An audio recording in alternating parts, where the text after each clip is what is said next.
The Bruins made a splash in free agency on Monday, and now everybody's asking, what about Sway?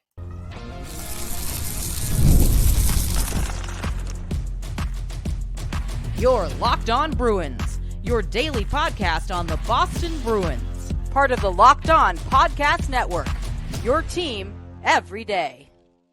What is up, Bruins fans, and welcome back to the Locked On Boston Bruins podcast. I'm your host, Ian McLaren, and this is a daily show where we discuss all things Spoked B. Today is Wednesday, July 3rd, and I want to thank you so much for making Locked On Bruins part of your daily routine. Free and available on your favorite podcast app and on YouTube, part of the Locked On Podcast Network, your team every day. And today's episode is brought to you by Game Time. Download the Game Time app, create an account, and use code LOCKEDONNHL for $20 off your first purchase. Terms do apply. Before we get started, a quick reminder, you can find the podcast on social media at Locked NHL Bruins, and you can find me, my dad jokes, hockey thoughts at Ian C. McLaren.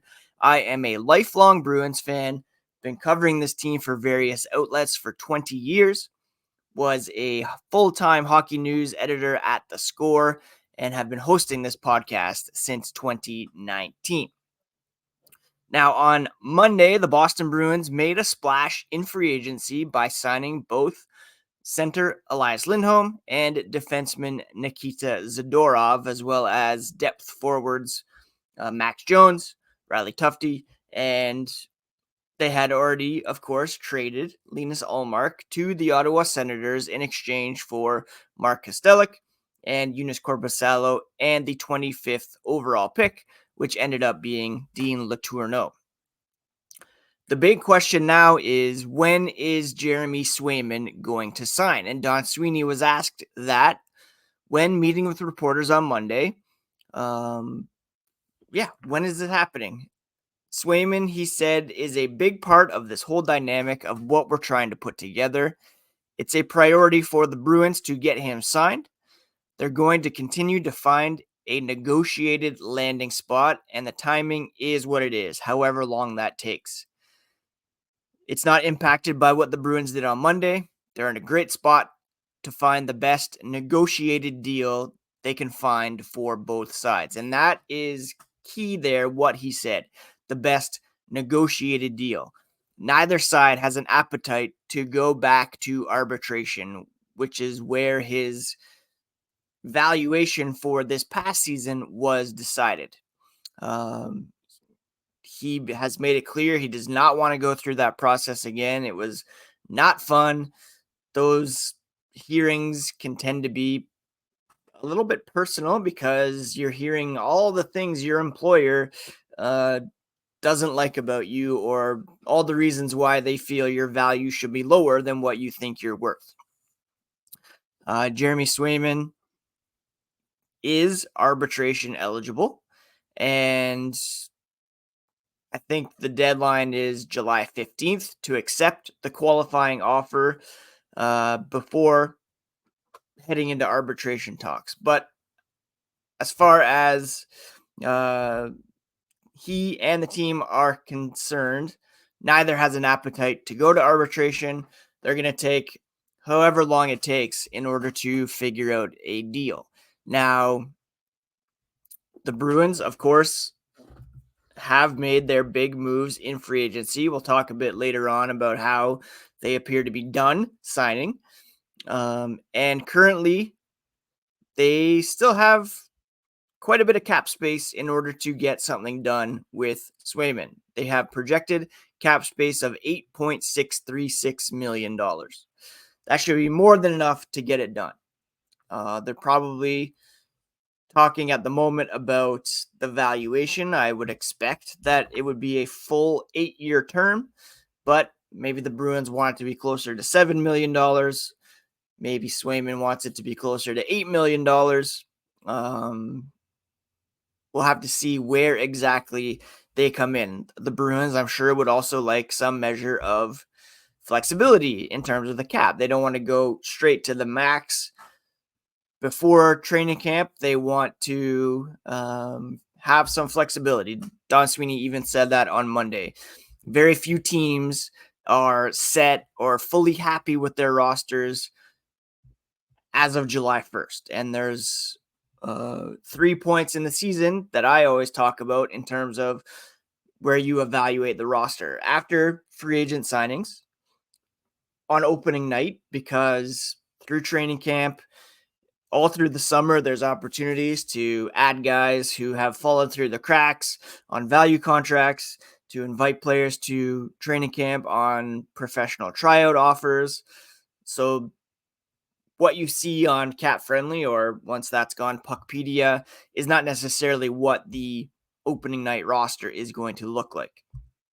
And then finally, you look at post trade deadline and what the roster looks like after making some moves. And then there's always right as the playoffs begin as well, because as we all know, there's the opportunity to go over the cap once the playoffs begin. So at any rate, I'm sure Don Sweeney wants some measure of flexibility. They have 8.636 remaining in available cap space. They have 13 forwards signed right now to the NHL roster, but a few of those will probably go down to the AHL. I'm looking at Vinny Lettieri, Patrick Brown. You have 7 defensemen on the roster and currently 1 goalie signed. So that is 13 plus 7 plus 1. You get 21, 23, maybe 22 man roster that they carry, depending on if they have an extra forward or 2 and an extra defenseman. So when's this going to happen? Well, Jeremy Swayman was spotted at Bruins development camp on Tuesday. So it's not as if he is incognito or staying away from the team or the organization. He was on the bench at Warrior Ice Arena watching on as Bruins prospects ran through some drills, which is a good sign. It's not a sign that there is a deal that is imminent, but it does indicate that he's committed to the Bruins. He's wanted to see what's going on and looking at, just the overall well-being of the organization over the summer, what's coming through the pipeline. On Boston Hockey Now, they have Bruins player development coordinator Adam McQuaid quoted as saying, guys have been around. It's great for the prospects to see some of the current players. There's been some interaction and stuff like that, but nothing formal. Again, Don Sweeney saying they're going to continue to find a negotiated landing spot, meaning something that both parties have worked out free from arbitration, where Swayman got a 1-year contract worth, 3.75.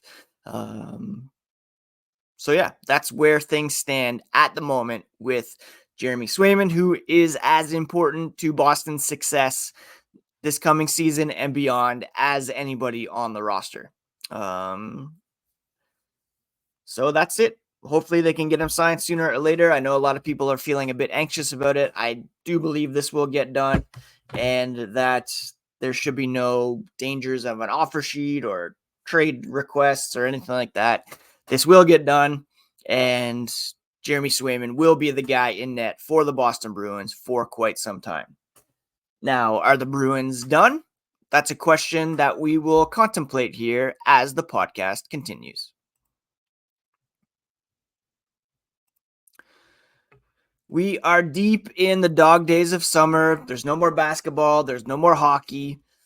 A lot of you are focusing rightly on Major League Baseball. And if you're looking to go to a game at Fenway Park or any other Major League Baseball stadium around North America, Game Time is the best place to check. It's an authorized ticket marketplace of Major League Baseball, which makes getting tickets faster and easier. Prices on the app actually go down the closer it gets to first pitch. They have amazing last-minute deals, all-in prices, views from your seat, and the lowest price guarantee. So Game Time takes all the guesswork out of buying Major League Baseball tickets. I've already used Game Time once this season to go to a Blue Jays game. I loved the view from my seat. I knew exactly what to expect when I got to the Rogers Center. and the all-in prices meant there were no hidden fees. They have flash deals, so you can save even more with exclusive in-app deals on select seats ahead of any game or event. It's not just for baseball, of course, concerts, comedy, theater near you as well. Download the Game Time app, create an account, and use code LOCKEDONNHL for $20 off your first purchase. Terms do apply, but again, create an account, redeem code LOCKEDONNHL for $20 off. Download Game Time, last-minute tickets at the lowest price, guaranteed.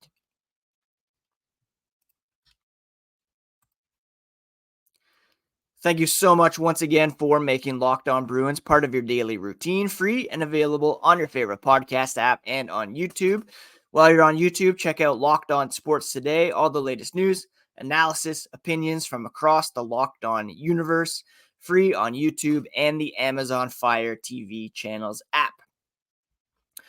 So the Bruins do have, like I said, about $8.64 million in available cap space, and there's some questions as to whether they are done signing. Obviously, they prioritized defense and the center position in free agency by signing Zadorov and Lindholm.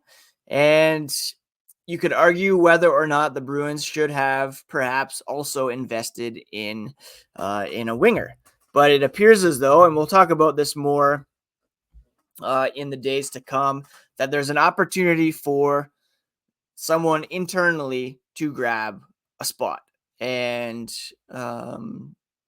again, if you look at the top six, you could argue the Bruins have 4, maybe top 6 forwards there, depending on if you think Charlie Coyle is best suited as a third line center. Fluto Shinzawa of The Athletic this morning posting his first look at the Bruins depth chart for October. He's thinking their opening night roster may be set with Pavel Zacha playing with Lindholm and David Pastrnak, Brad Marchand with Charlie Coyle, Morgan Geekie, Trent Frederick with Matt Poitras and Justin Brazeau, and then Max Jones, newly signed, with Johnny Beecher and Mark Kostelik. However, and you can argue, again, does Morgan Geekie belong in the top 6? Does Charlie Coyle belong there? Would it be better if Poitras steps up? Will his trajectory continue upwards? Still kind of thin up front, and the Bruins could really use some more scoring power. I floated the idea of Filip Zadina as a PTO candidate. Zacha, Zadina, Pastrnak could be a nice little check line. Yes, he has not popped, but it could be a good situation for him with some fellow countrymen. But there is room for some improvement up front. And the Bruins, as much as, they prioritized the center position and getting bigger on the blue line, harder to play against. One of the big problems with this team in the playoffs and all season long was an inability to score, an inability to really get some offense going. They were regularly outshot, out attempted, etc. Now, if they're going to add, it could be from below. And Don Sweeney made it clear that Georgi Merkulov, Fabian Lysell, perhaps even a guy like Riley Duran, they need to pin their ears back, quote, train your butt off this summer, and come with the intent that there will be an opportunity. If you're the best player, they'll find a way to get them in the lineup. So there's a real opportunity here for some youth to jump in. And that's what a lot of us have been wanting, have been hoping for. Big complaint when Merkulov was recalled last season was that he was not put in a position to succeed. He was placed in the bottom 6, given defensive minutes, very few minutes. There could be a real opportunity here alongside Marchand and either Coyle or Poitras on the right side of the second line. And Sweeney said before Lysell was injured, he was looking pretty good. And unfortunately, he was dinged up later in the season. Probably would have gotten a look as a call-up. So he's going to have a real opportunity as a fast, skilled right-hand shot to come in and grab a spot. If he doesn't pop, if Merkulov doesn't jump up, worst case, Poitras regresses, then the Bruins will have a real problem in terms of who to pop into those holes and real questions as to whether they go fishing at the trade deadline next season. Jones, Kostelic should be helpful in terms of the forecheck. You're hoping for similar upsides from Beecher and Brazeau. Trent Frederick, perhaps he steps up and becomes what Jake DeBrusk was for this team, a scoring threat who can play in all positions or in all situations with some more offensive upside. But as of right now, I'm still a little concerned about Boston's ability to score. And maybe Lindholm playing with Pastrnak becomes the point per game player that we saw him achieve a few times in Calgary. Perhaps Zadorov rediscovers the offensive game that led to him being drafted so high back in 2016. Maybe, Poitras explodes. Maybe Lysell becomes a Calder candidate.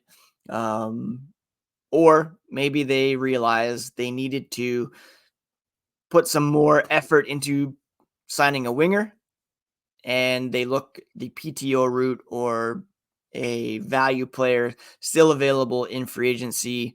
Kyler Yamamoto is available. At this point, it'll be guys that you're hoping you can perhaps get something, and if not, you cut your losses, send them to the AHL or whatever, and see what else is going on. But it would be good to have a bit of insurance there, so the Bruins are insulated if, and most likely when, they continue to struggle to score. Now, what we do know for sure is that they will play a full 82 games, and the schedule was released yesterday. We're going to take a look at some of the key games on the Bruins schedule here as the podcast continues. All right, Bruins fans, bust out your calendars because here are some games you want to circle for this upcoming season. The Bruins will open the 2024-2025 campaign on national TV with a rematch of their second round playoff series with the eventual Stanley Cup champion Florida Panthers in Sunrise on October 8th. Yes, they're going to have to sit through a Stanley Cup banner raising. Maybe that will give them a bit of motivation to get past the Panthers if it comes to that in 2025. 2 nights later, the Bruins will return home to kick off their home schedule against the Montreal Canadiens. That will begin a 3-game homestand that will include a game against the Los Angeles Kings and the Florida Panthers again on the 12th and 14th, respectively. That 12th game, I believe, is Thanksgiving up here in Canada and a holiday down in the States as well. If you recall, last season, the Bruins started off with a bunch of West Coast or Western Conference games. At least they'll be playing some division rivals here early. On October 19th, they'll make their first trip to Salt Lake City for a matchup against the newly formed Utah Hockey Club. A week later, they will host the rival Maple Leafs with a rematch of their first round 7-game series victory over Toronto from this past fall or this past spring. On November 9th, Linus Ullmark will make his return to Boston after being traded to the Senators earlier this month. On November 26th, longtime winger Jake DeBrusk, as well as Danton Heinen, Derek Forbort will make their return to Boston after signing with the Vancouver Canucks. Programming note, I'm planning to speak to Thomas Drance, who is based in Vancouver, a former score colleague of mine, to discuss why the Canucks targeted DeBrusk specifically, as well as Heinen and Forbort. So expect that conversation later this week. On December 1st, which happens to be my birthday, the centennial celebration will culminate with an afternoon tilt against the Montreal Canadiens, 100 years to the day after the Bruins' first ever game. That will be a memorable one. Would love to get down to Boston for that one if anybody can help make that happen. On December 19th, the Bruins will visit Connor McDavid and the Western Conference champion Oilers. The Oilers will be in Boston on January 7th. On February 8th, the Bruins will host Bruce Cassidy and the Golden Knights in their final game before a 2-week break for the Four Nations face-off. We already know that Charlie McAvoy, Brad Marchand will be taking part in that. And yeah, always interesting when Bruce Cassidy comes back to town.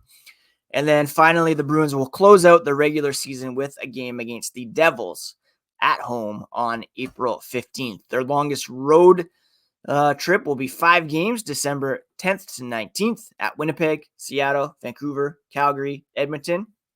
Another one in March, Vegas, San Jose, LA, Anaheim, and Detroit. They'll have 6 3-game homestands. They will not have a stretch longer than 3 games at home, which is interesting. Again, there'll be a break for the Four Nations face-off between February 12th and the 20th. That will take place in Montreal and Boston. And then there's 10 sets of back-to-backs. The first is November 2nd and 3rd at Philly and versus Seattle. And then the last is in April versus Carolina and at Buffalo. So, yeah, it's going to be very exciting. I can't wait for Bruins hockey to get back. It's going to be a long summer, but we remain daily here on the Locked On Boston Bruins podcast for the month of July. And like I said, we're going to be talking coming up this week about the signings of former Bruins in Vancouver. We're going to talk about development camp that happened this week. We're going to discuss the opportunities that lie ahead for these Bruins more in depth, including Lysell. Georgi Merkulov could be a make or break season here for Lysell, as well as, all the latest here on the Boston Bruins, including hopefully an announcement in terms of Jeremy Swayman signing with the Boston Bruins. All right, that's it, friends. Thank you so much for taking some time to listen today to Locked On Boston Bruins. I hope you're all doing well, taking care of yourselves, taking care of each other. Tomorrow, of course, is the 4th of July, so happy and safe 4th to all of you celebrating in America. I'll still be recording because it's not a holiday up here. And please do check out the podcast on your favorite podcast app and on YouTube. Part of the Locked On Podcast Network, your favorite team every single day. Take care, friends.